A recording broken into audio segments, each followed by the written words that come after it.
Hey guys, Kat Kerr, and today I'm excited to share my new release of Artfoamies foam stamps with you. Now, I first have to admit that I am an overthinker. When it comes to creativity, I struggle with creating intuitively. I like to plan things out. So when I designed these stamps, I did so with intention. So I used my left hand to design these stamps, which is my less dominant hand. And I did that because when I use my less dominant hand, I tend to play more and think less. Now, ultimately, when designing this set, that was the goal. I wanted to offer texture, but I also wanted it to be organic and whimsical and feel spontaneous, all of which offers the perfect starting off point for intuitive play.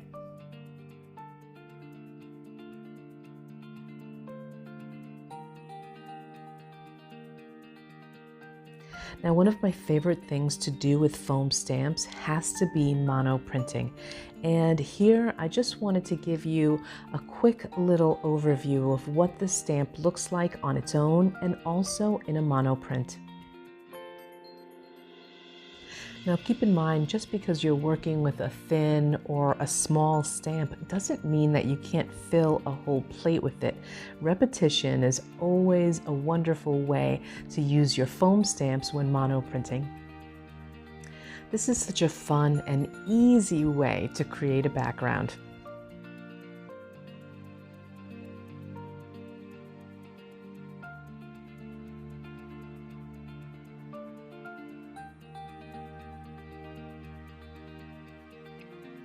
Now these two foam stamps are extra large. They actually fit the size of the plate, which I'm using a 6x6 gel press plate.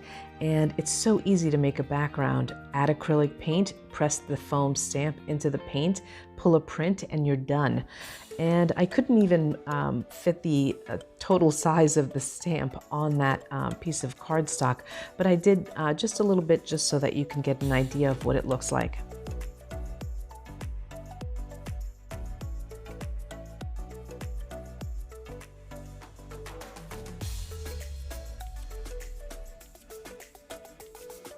Now, I can't stress this enough. Clean those foam stamps when you're done.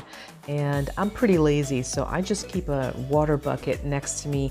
And when I'm done using the foam stamp, it goes right into the water bucket. Sometimes I don't clean it until the next day, but I do clean it because it does make a difference. Now let's go ahead and work on a project. I picked out some foam stamps. I'm also using a Ranger monoprinting plate as well as some DecoArt acrylic paint and an ampersand gesso board.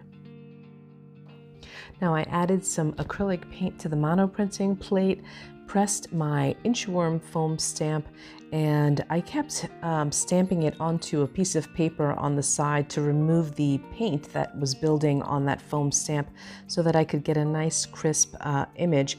But the paint color that I chose was a little light, so you can't really see it too much. So here I'm using a Coastal Waters color. It's a little bit darker and it's still a little too light. And so I picked another color. Now I'm using my What Do You See foam stamp, and I'm just adding some texture to that paint, and then I start adding it to the panel.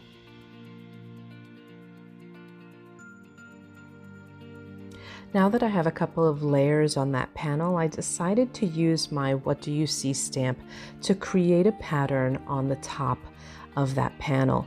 And so I am just adding some black acrylic paint to my monoprinting plate, and I'm basically using it as a stamp pad. And I'm just picking it up and stamping it onto the panel. So far I'm liking all the layers, but we need a little bit more color. Next, I start taking some DecoArt media fluid and filling in some of the shapes. I specifically chose this fluid paint because it's pretty transparent, and I still want to see the layers underneath whatever color I apply. So I just chose a couple of different colors and started filling in some of the fun shapes.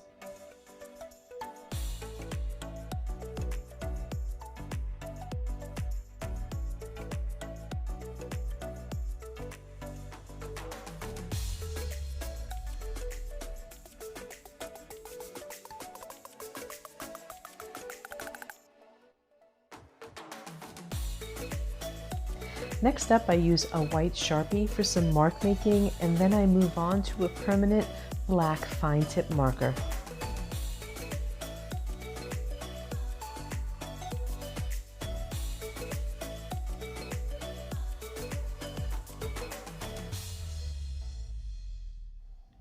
I finish up this panel by using another one of my Artfoamy designs.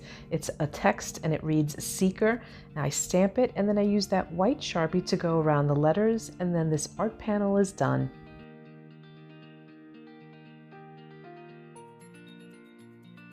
Well, I hope that you enjoyed learning about my new Artfoamies designs. Here are some samples that I created using some of the other stamps. And if you're interested in purchasing, make sure you stop by artfoamies.com.